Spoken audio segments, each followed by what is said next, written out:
El golpe de un sello en un documento en Londres selló su destino en California. El príncipe Harry ha sido deportado. Ahora, en un vuelo comercial, no como realeza sino como un exiliado, se dirige a una patria que le ha cerrado sus puertas y a una familia que no contestará sus llamadas. Así es como un príncipe pierde un reino. Sucedió como lo hacen todos los desastres reales. Silenciosamente detrás de puertas cerradas. El 28 de enero de 2026, exactamente a las 8 de la mañana, hora de Greenwich, el Palacio de Buckingham emitió un comunicado oficial, numerado como el 186. Era diferente a cualquier comunicación real en la historia moderna, una desviación tan marcada del protocolo Windsor que era, en sí misma, una declaración de guerra. Su tono no era meramente formal, era clínico, frío y brutalmente definitivo. No había emoción, ni el lenguaje suave y evasivo que la corona había perfeccionado durante siglos. No había ningún intento de ocultar la cruda realidad bajo el velo de la ceremonia. Con la precisión de un cirujano extirpando un tumor, el edicto anunciaba que el príncipe Harry, duque de Sussex, había sido deportado de los Estados Unidos de América. Se encontraba en ese mismo instante en un vuelo de regreso a Gran Bretaña, despojado de estatus, de apoyo y de toda influencia legal. La corona no lo había desheredado, lo había borrado. En cuestión de minutos, la declaración explotó en los titulares mundiales. Lo que durante meses había circulado como un susurro en los pasillos de Westminster y en los tabloides más agresivos, de repente se solidificó en un hecho innegable. Ya no era un chisme, era política de Estado. A diferencia de las tensiones familiares anteriores, que eran cuidadosamente ocultadas tras la tradición y la moderación real, esta vez la monarquía habló con una distancia deliberada y una agudeza cortante. El mensaje era inconfundible. Harry lo había perdido todo. No regresaba como el hijo pródigo, como un príncipe arrepentido buscando el calor del hogar que él mismo había intentado quemar.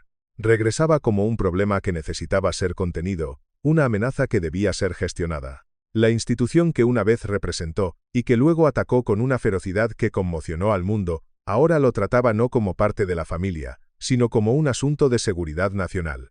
No habría refugio real en los terrenos sagrados de Windsor, no habría protección oficial de Scotland Yard. No habría ninguna intervención política disfrazada de privilegio diplomático. El comunicado 186 no era una bienvenida, era una advertencia. Era el sonido de un puente levadizo subiendo, de un rastrillo de hierro bajando. La corona, la institución por la que su madre, Diana, había luchado y sufrido, la misma institución que él había acusado de racismo y crueldad, había cerrado sus puertas. Y en el silencio que siguió, una verdad persistía. La mujer a la que pasó su vida tratando de dejar atrás, el fantasma de Diana, no lo había abandonado. Su legado, la verdad escrita en sangre, era la vara con la que ahora se medía a su hijo. Y a los ojos de la corona, él no había estado a la altura. Había fallado no solo a la monarquía, sino también a la memoria de la mujer que no pudieron proteger. Para entender la caída, debemos retroceder un poco, hasta el pergamino que lo hizo todo posible. En el centro del colapso se encontraba la revocación de la visa O1 del príncipe Harry, un estatus de inmigración de élite en los Estados Unidos, un documento reservado solo para individuos que demuestran una habilidad extraordinaria. Durante casi 6 años, Harry dependió de este frágil permiso legal para reconstruir su vida en América. Fue el cimiento sobre el que intentó reinventarse como productor de medios, defensor de la salud mental y una marca comercial global. Pero esa fundación, construida sobre la percepción y el privilegio, comenzó a agrietarse silenciosamente. En el último trimestre de 2025, el Departamento de Seguridad Nacional, el DHS, inició una investigación de bajo perfil. No hubo redadas dramáticas ni titulares sensacionalistas. Fue una investigación burocrática, impulsada por múltiples consultas del Congreso sobre el presunto abuso de las vías de inmigración por parte de individuos de alto perfil. El detonante no fue una acusación externa. No fue un informante anónimo ni una fuente cercana al palacio. Fueron las propias palabras de Harry.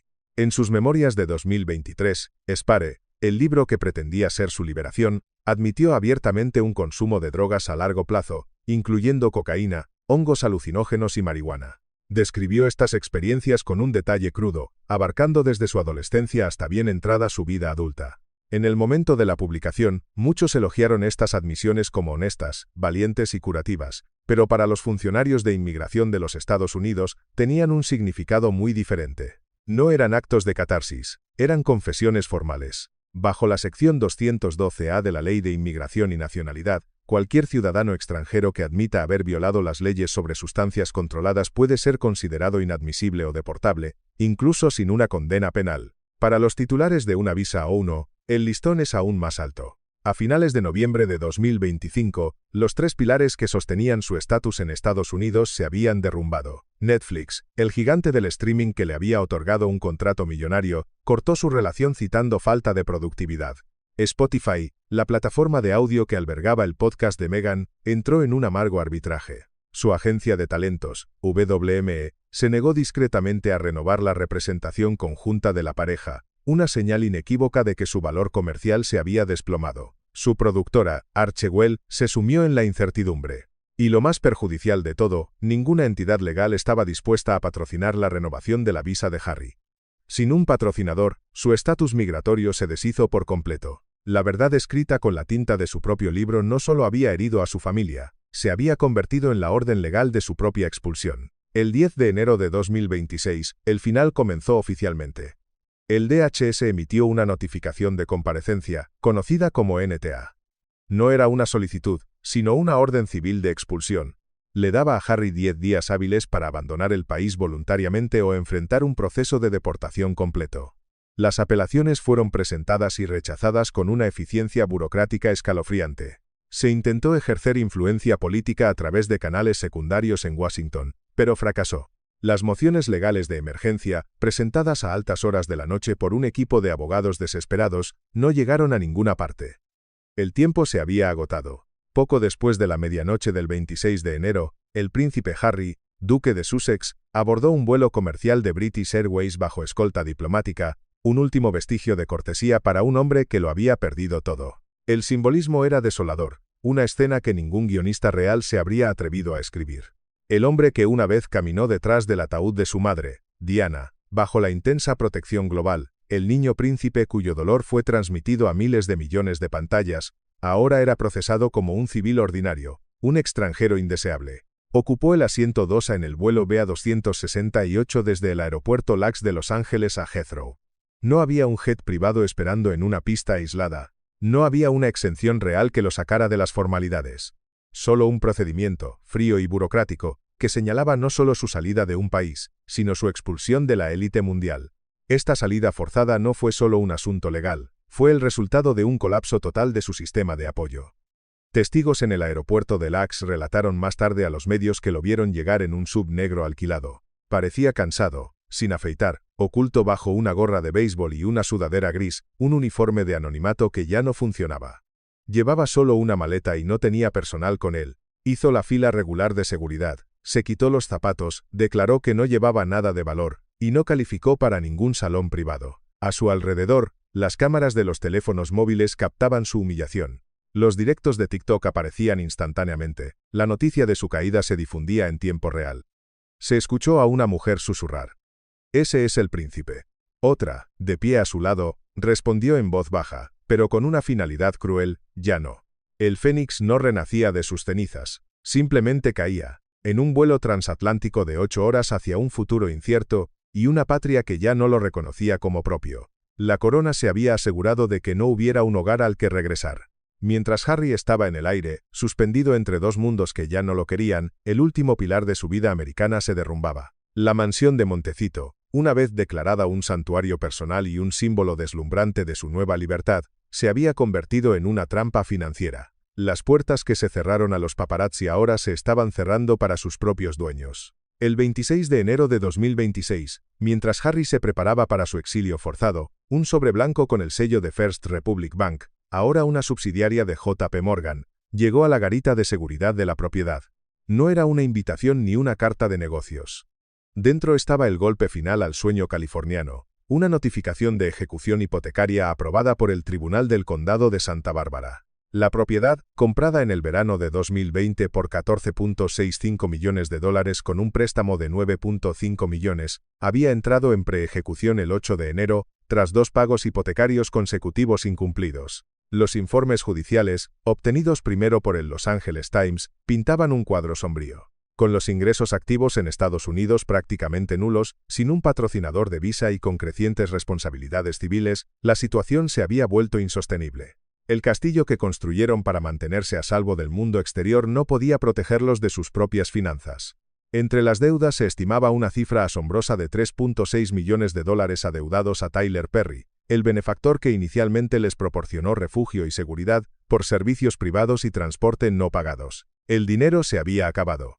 Las opciones habían desaparecido. Desesperados, sus abogados intentaron rebajar su estatus de visa a una de turista B2, un movimiento que habría permitido a Harry permanecer en el país, pero que fue bloqueado de inmediato por el DHS, citando preocupaciones sobre su inadmisibilidad y su evidente inestabilidad financiera. Una reubicación en Canadá fue denegada en virtud de los acuerdos bilaterales de intercambio de inteligencia de visados. El pasado de Harry lo seguía a través de las fronteras. Se dice que se hicieron sondeos informales a Argentina y Portugal, pero fueron rechazados. La especulación mediática sobre fugas a Botsuana o a una remota isla del Pacífico resultó ser pura fantasía. Solo quedaba un destino, un regreso no a un hogar, sino a un punto de origen. La jaula dorada que habían construido con tanto esmero, con sus jardines cuidados y su seguridad de última generación, no solo estaba vacía, ahora pertenecía al banco.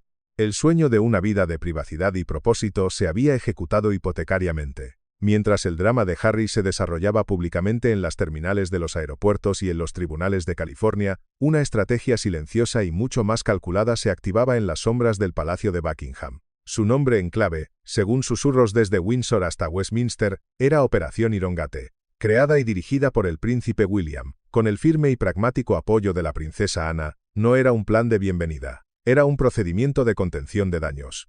No estaba diseñada para detener a un enemigo externo, sino para neutralizar una amenaza peligrosa que venía de dentro, de su propia sangre. Las reglas eran estrictas y se ejecutaban con la precisión de una operación militar. Documentos filtrados, conectados a esta iniciativa de contrainteligencia, revelaron la fría lógica detrás de la respuesta de la corona. El contrato de arrendamiento de Frogmore Cottage, el hogar que alguna vez fue un regalo de la reina, fue terminado oficialmente el 15 de enero. Las cerraduras fueron cambiadas y el protocolo de seguridad fue actualizado para bloquearle el acceso por completo. La fuerza fronteriza del Reino Unido recibió la orden explícita de tratarlo como a un ciudadano normal, sin atajos diplomáticos ni trato preferencial. Todas las autorizaciones de seguridad real vinculadas a Harry, cada código de acceso y cada privilegio, fueron revocadas. Su estatus en Gran Bretaña era ahora no oficial, no protegido y no afiliado. Ya no pertenecía al sistema, y el sistema ya no lo protegería.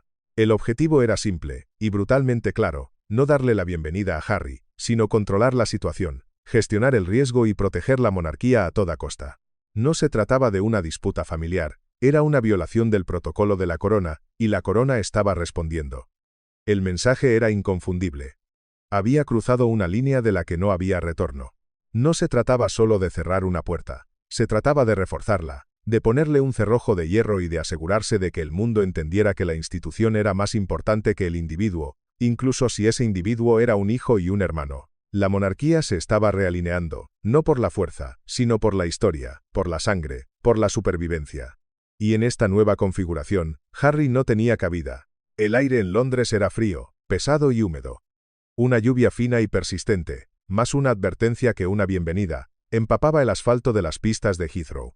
A las 13:47 GMT del 27 de enero de 2026, el vuelo BA268 de British Airways aterrizó en la pista 27L. Fue un aterrizaje normal, sin incidentes, indistinguible de los cientos que ocurren cada día. Y esa normalidad era, en sí misma, la declaración más brutal de todas.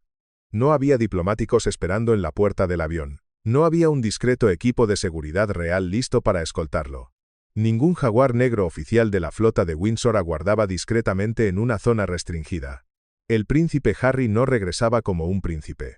Entraba en el Reino Unido como un civil, procesado bajo las reglas estándar de la frontera, marcado internamente por el Home Office como un individuo de alto perfil con preocupaciones de seguridad pasadas, un eufemismo burocrático para amenaza contenida bajo la Operación Irongate. Mientras los demás pasajeros abandonaban el avión, con la prisa habitual de quienes regresan a casa, Harry permaneció sentado, casi inmóvil, hasta que la cabina estuvo prácticamente vacía. No tenía séquito, solo una bolsa de mano y el pesado silencio del estatus perdido. Su tratamiento de Su Alteza Real, la designación que había definido su existencia, había desaparecido. Su pasaporte diplomático, el documento que le abría todas las puertas, había sido invalidado. Era simplemente el señor Mountbatten Windsor. Un nombre que sonaba hueco y desconocido. Afuera, en la terminal de llegadas, la policía del aeropuerto había creado una zona de seguridad, una formalidad para cualquier figura pública. Pero ningún coche del palacio llegó. Por primera vez en sus 41 años de vida, Harry se encontró sin un vehículo oficial, sin la protección de élite de la realeza y sin un equipo real esperando para llevárselo a través de las multitudes. Se quedó de pie, justo fuera de las puertas automáticas, sosteniendo sus propias maletas mientras los flashes de las cámaras iluminaban la noche gris. La lluvia corría por el cristal detrás de él. El fantasma de su antigua vida lo rodeaba, una vida de privilegio y propósito que él mismo había desmantelado. Y a pocos kilómetros de distancia, las puertas de su antiguo hogar, Frogmore Cottage, el lugar que iba a ser su refugio en el Reino Unido, estaban cerradas para siempre, sus llaves en manos de otros. El exilio era ahora una realidad tangible. La ironía de la caída de Harry fue aguda, implacable y, en última instancia, autoinfligida. El mismo libro destinado a liberarlo, a darle una voz y a contar su verdad, se convirtió finalmente en la herramienta de su colapso. Spare, publicado con una fanfarria global en enero de 2023, conmocionó al mundo con una honestidad tan brutal que muchos la elogiaron como un acto de valentía sin precedentes. Pero para los fríos ojos de la burocracia y para la institución que dejó atrás, sus palabras no eran una catarsis, eran un arma cargada, y él mismo había apretado el gatillo. Las admisiones de consumo de cocaína durante su adolescencia, fumar marihuana en los jardines del Palacio de Kensington y, más tarde, tomar hongos psicodélicos en California, fueron analizadas no como historias sensacionales de una juventud rebelde, sino como pruebas documentadas en una investigación federal. La Ley de Inmigración de los Estados Unidos, una maquinaria indiferente a la fama o al linaje, no hace distinciones entre una confesión obtenida en un interrogatorio bajo juramento y una impresa en un bestseller global. Harry, en su intento desesperado por poseer su propia narrativa, se había entregado inadvertidamente a las autoridades del país que había elegido como su nuevo hogar. Del mismo modo, sus descripciones de William, el hermano que una vez fue su mayor aliado, como temperamental, centrado en los medios y emocionalmente distante, y sus ataques directos a la familia real, no fueron vistos como una búsqueda de la verdad o una súplica por la reconciliación. Fueron percibidos, dentro de los muros del palacio, como una traición calculada, un acto de sabotaje diseñado para infligir el máximo daño. Cada palabra, cada revelación, cada acusación, se convirtió en un ladrillo más en el muro que lo separaba de su antigua vida. La tinta con la que escribió su libertad se había secado para formar las rejas de su nueva prisión. Había vendido el legado de su familia por atención mediática y una ilusión de control, y al final, en el frío y solitario asiento de un avión comercial, se encontró sin ninguno de los dos. La verdad no lo había hecho libre, lo había dejado completamente solo. Al otro lado del Atlántico, en el sol implacable de California, la atmósfera no era de crisis, sino de una fría y calculada reestructuración. Meghan Markle, la duquesa de Sussex, se movía con una calma y una precisión estratégicas que contrastaban fuertemente con el caos que envolvía a su marido. Mientras Harry luchaba por salvar su estatus migratorio, ella mantenía una serie de reuniones privadas de alto nivel con abogados y asesores de relaciones públicas en Los Ángeles. No estaba planeando un rescate, estaba planificando su supervivencia. El 20 de enero, su marca de estilo de vida, American Riviera Orchard, fue registrada oficialmente bajo su nombre como única propietaria, eliminando cualquier vínculo legal con Harry. Las cuentas bancarias conjuntas fueron congeladas bajo el consejo de sus asesores financieros. Estaba construyendo un cortafuegos.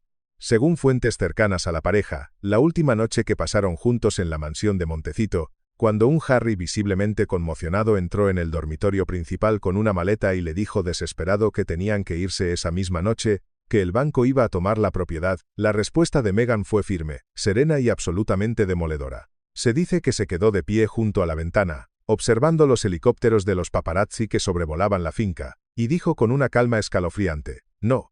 Tú tienes que irte. Yo me quedo. Por los niños, por la marca, por el futuro». No fue una pelea. No hubo gritos ni lágrimas. Fue una decisión empresarial. La sociedad que una vez formaron contra la familia real se disolvió silenciosamente en una habitación con vistas a los jardines que pronto perderían. Su declaración pública, emitida por su equipo horas después de que el avión de Harry despegara, no mencionaba la deportación ni ofrecía una palabra de apoyo. Se centraba únicamente en el futuro de su marca y en el bienestar y la privacidad de sus hijos en los Estados Unidos. El mensaje era claro y despiadado.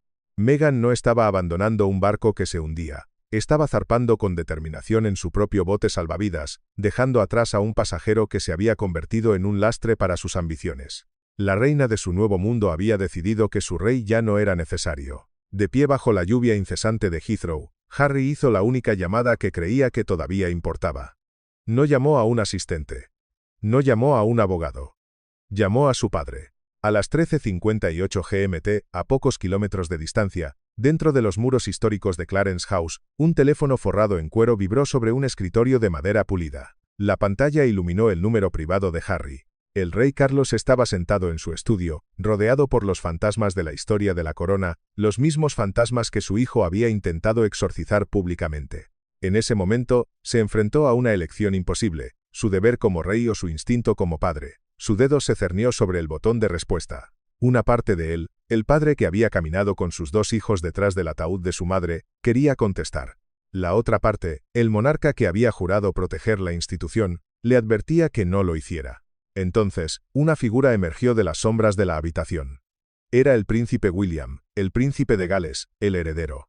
Su rostro era una máscara de resolución, su voz fría como el acero. «No lo hagas», dijo William. Su tono no era una sugerencia, sino una orden. «Está en problemas», susurró Carlos, casi para sí mismo. «Él lo convirtió en nuestro problema», replicó William, cada palabra afilada con años de resentimiento. «Ahora debe enfrentarlo. Ya no es tu hijo en este asunto. Traicionó a la corona.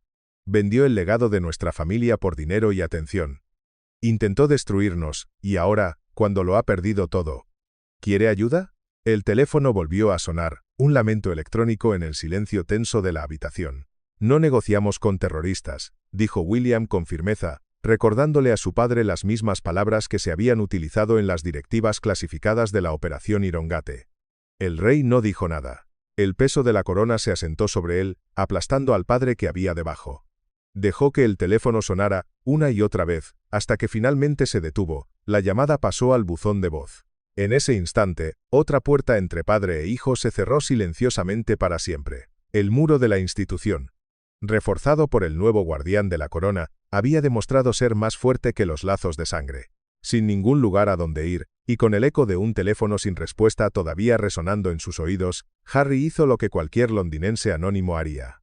Tomó un taxi negro. Mientras el vehículo se incorporaba a la autopista M4, observaba a través de la ventanilla empañada el cielo gris inglés, un cielo que no había cambiado, pero que ahora se sentía completamente ajeno. El país en el que había nacido, el reino que un día podría haber ayudado a gobernar, ahora se sentía frío, distante y hostil. Lo que una vez fue su hogar se había convertido en una fortaleza cerrada, y él no tenía las llaves. Durante el trayecto, su teléfono permaneció en silencio. Las llamadas a Meghan iban directamente al buzón de voz. Los amigos que una vez lo apoyaron, la élite de la sociedad que antes se deleitaba con su compañía, permanecieron en un silencio ensordecedor, temerosos de las repercusiones de asociarse con un paria real. Incluso el personal del palacio, aquellos que alguna vez apreciaron al joven príncipe amante de la diversión, ahora lo veían como un riesgo, un saboteador, una amenaza para su propia subsistencia. Finalmente, el taxi lo dejó frente a una discreta casa de campo alquilada en las afueras de Oxfordshire. Contrató seguridad privada, pero sin ninguna protección estatal, era vulnerable de una manera que nunca antes había experimentado. Por primera vez en su vida, no tenía autoridad real que lo protegiera, ni hogar oficial, ni oficina, ni país, ni plan. Con solo una maleta, un ordenador portátil y un teléfono lleno de llamadas perdidas y mensajes sin leer, quedó dolorosamente claro que Harry no solo había perdido su visa, había perdido su lugar en la historia, o al menos, en la historia que él había intentado desesperadamente escribir para sí mismo. El exilio no era geográfico, era existencial. Estaba completamente solo, un príncipe sin reino, rodeado por los escombros de las decisiones que había tomado. La libertad que tanto anhelaba se parecía demasiado a la soledad. A las 48 horas de su regreso, el silencio oficial del palacio fue reemplazado por el rugido ensordecedor de los medios de comunicación globales. La prensa internacional, liberada de las restricciones del protocolo real, comenzó a tejer la narrativa de su caída con un fervor casi depredador. Periódicos de prestigio como Le Monde en Francia y Der Spiegel en Alemania publicaron extensos artículos con titulares como El ascenso y la caída de un real y el príncipe roto. En las redes sociales, la crueldad fue aún más directa. Clips de sus antiguas peleas en clubes nocturnos de Londres fueron reeditados y musicalizados, compartidos en TikTok con la leyenda mordaz. Pensó que podía vencer al Palacio de Buckingham. El pasado había regresado, no como un recuerdo nostálgico, sino como una sentencia. Cada error de juicio, cada escándalo pasado, fue exhumado y presentado como una prueba irrefutable en el Tribunal de la Opinión Pública. El incidente de 2001, cuando con solo 16 años fue sorprendido consumiendo cannabis en los terrenos de Highgrove, fue revisitado no como una indiscreción juvenil, sino como una prueba temprana de un patrón de comportamiento de riesgo, el mismo tipo de comportamiento que finalmente causó problemas irrevocables con su visa estadounidense.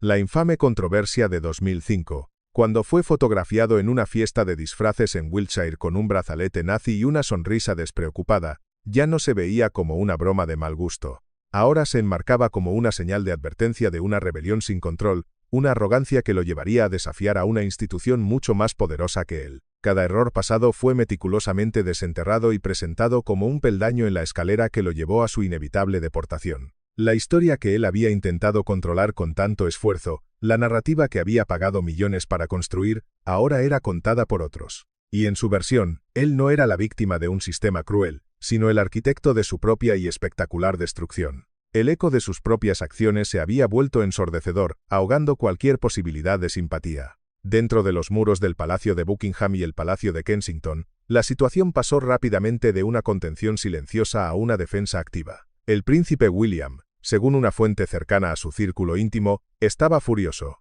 pero su ira no se debía a la deportación de Harry, sino a la percepción mediática de que la familia real lo había abandonado cruelmente a su suerte. En reuniones privadas y tensas, se dice que afirmó con una frustración palpable: el público necesita entender.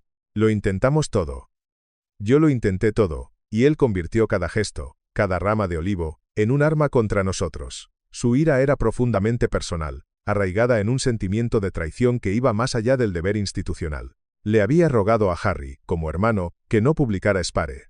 Incluso, según se informa, le pidió al rey Carlos que interviniera para congelar la distribución del libro cuando los primeros borradores se filtraron a finales de 2022. Cuando leyó las descripciones de sí mismo como temperamental, celoso y emocionalmente distante, William se sintió traicionado de una manera que pocos pueden comprender. Supuestamente le dijo a la princesa Ana en una conversación privada: «Yo fui su hermano y, después de la muerte de mamá, intenté ser una figura paterna. Lo apoyé cuando se derrumbó, y él me convirtió en un villano de caricatura por dinero». Viendo a Harry regresar no como un miembro de la realeza arrepentido, sino como una advertencia andante, la misión de William cambió fundamentalmente. Ya no se trataba de proteger a su hermano, se trataba de proteger la monarquía de su hermano, bajo la guía estratégica de su secretario privado, Sir Clive Alderton. Y con el respaldo incondicional de la princesa Ana, el palacio envió un mensaje escalofriante a sus contactos de prensa más fiables. La frase era simple, elegante y letal: «La corona no alberga a saboteadores». Esa frase, como un veneno sutil, comenzó a aparecer en editoriales, columnas de opinión e informes extraoficiales. William había cerrado la puerta. Carlos, consumido por el dolor y el deber, lo había permitido. Y Ana, la guardiana pragmática de la institución, había reforzado la cerradura. El guardián de la corona, el futuro rey, había hecho su elección, y había elegido la institución por encima de la sangre. El rey Carlos ha envejecido notablemente en los últimos meses. El peso combinado de su tratamiento contra el cáncer, las incesantes presiones políticas de un reino fracturado y el drama público de su hijo menor le han pasado una factura visible. Quienes lo ven en los pasillos de Clarence House o en las audiencias privadas hablan en susurros de un hombre acosado por el dolor, tanto físico como emocional. Sin embargo, fue en el silencio de su estudio, cuando esa llamada desde Heathrow quedó sin respuesta, que se produjo la ruptura final, no con un estallido, sino con una resignación silenciosa. Fuentes internas afirman que el rey aún mira la foto de contacto de Harry en su teléfono. A veces, en las horas tranquilas de la noche, recorre viejos hilos de mensajes de WhatsApp, reliquias de una época en la que la comunicación aún era posible. Ocasionalmente, pregunta discretamente al personal de confianza si ha llegado algún mensaje, alguna carta, alguna señal. Pero ya no inicia el contacto. Ha hecho una paz dolorosa y frágil con la idea de que Harry podría no volver nunca, y que, si lo hace, podría ser demasiado tarde para sanar las heridas. Su aceptación de la línea dura de William no nació de una falta de amor, sino de un abrumador sentido del deber hacia la corona, un deber que ahora pesaba más que su propio corazón de padre. En los fríos cálculos de la monarquía, El bienestar de la institución siempre debe prevalecer sobre los lazos de sangre. El rey, en el crepúsculo de su vida, había aprendido la lección más dura y solitaria de su cargo. A veces, para salvar la casa, un padre debe aceptar la pérdida de un hijo. Es un silencio lleno de un dolor inexpresable, el silencio de un trono que, para asegurar su futuro, ha elegido su propia supervivencia por encima de todo lo demás. La corona ha sido protegida, pero su paz ha sido rota. De vuelta en California, el sol seguía brillando, indiferente al drama transatlántico. Meghan Markle está ocupada remodelando su imagen, no como una duquesa exiliada, no como la esposa de un príncipe caído, sino como una figura estadounidense independiente y resiliente. Su marca, American Riviera Orchard, avanza con lanzamientos cuidadosamente planificados, sutiles movimientos de relaciones públicas y rumores estratégicamente filtrados sobre una aparición en solitario en un programa de entrevistas de máxima audiencia, reflexionando sobre su viaje. No ha mencionado a Harry públicamente desde su forzosa partida de los Estados Unidos. El silencio es, en sí mismo, la declaración más ruidosa. La estrategia, descrita por fuentes cercanas a la agencia WME, es brutalmente clara. No mirar atrás, no disculparse, solo avanzar. Meghan ya no está atada a los problemas de Harry, está vendiendo su propia supervivencia. La mujer que una vez le dijo al mundo que era inseparable de su marido, que su amor era una fortaleza inexpugnable, ahora actúa con una independencia calculada, protegiendo ferozmente su marca, su ciudadanía estadounidense y, según algunos susurros, manteniendo a sus hijos, Archie y Lilibet, deliberadamente alejados de un padre ahora visto como inestable y legalmente comprometido. La especulación sobre un divorcio formal ya ha comenzado en los círculos legales de Los Ángeles. Aún no se ha presentado ninguna documentación oficial, pero el silencio y la distancia tienen su propio peso legal y narrativo. En el mundo calculador de la imagen pública, Meghan ya ha firmado los papeles de su separación. Está construyendo su propio legado, uno en el que Harry no es el coprotagonista, sino simplemente un capítulo complicado que ya ha terminado. La historia de Meghan Markle, tal como ella la está escribiendo ahora, es la de una superviviente que superó a la monarquía británica y a su propio marido para reclamar su destino americano. Es una narrativa poderosa, y ella la controla por completo. La lluvia cae sin cesar sobre el tejado de pizarra de una casa de campo anónima en Oxfordshire. El sonido es monótono. Implacable. Dentro, un hombre se sienta en silencio, rodeado de cajas sin deshacer y el olor a humedad. El teléfono sobre la mesa no suena. La bandeja de entrada de su correo electrónico está vacía de mensajes del palacio. No hay mensajes de texto de su esposa. El príncipe rebelde, el duque que desafió a una monarquía milenaria, el hombre que iba a forjar su propio camino de verdad y propósito, ahora no tiene nada. Ha perdido su título, su hogar, su familia y su país. La imagen del príncipe Harry como el renegado real, el forajido carismático, ha sido completamente consumida por su propio mito. La verdad que buscaba tan desesperadamente, la verdad que creía que lo liberaría, se convirtió en la soga que lo ahorcó. En su búsqueda por controlar la narrativa, perdió el control de su propia vida. Se ha convertido en una advertencia, una nota a pie de página en la historia de la misma institución que juró modernizar y desafiar. Puedes intentar enterrar a una institución, puedes intentar silenciar su historia, pero cuando la traición está escrita con tu propia sangre, con tus propias palabras impresas para que todo el mundo las vea, no permanece enterrada. Se levanta. Te persigue. Y esta vez, el rostro que te devuelve la mirada desde el espejo, ya no es el de un príncipe, ni el de un marido, ni el de un hijo, es el de un extraño. La historia no recordará a Harry por la corona que rechazó, sino por el silencioso y desolado reino de soledad que construyó para sí mismo, ladrillo a ladrillo, palabra a palabra. Entonces, ¿qué opinas de la impactante decisión del príncipe Harry y la fría respuesta de la corona? ¿Fue un acto final de traición o la consecuencia inevitable de sus propias acciones? Comparte tus pensamientos con nosotros en la sección de comentarios a continuación.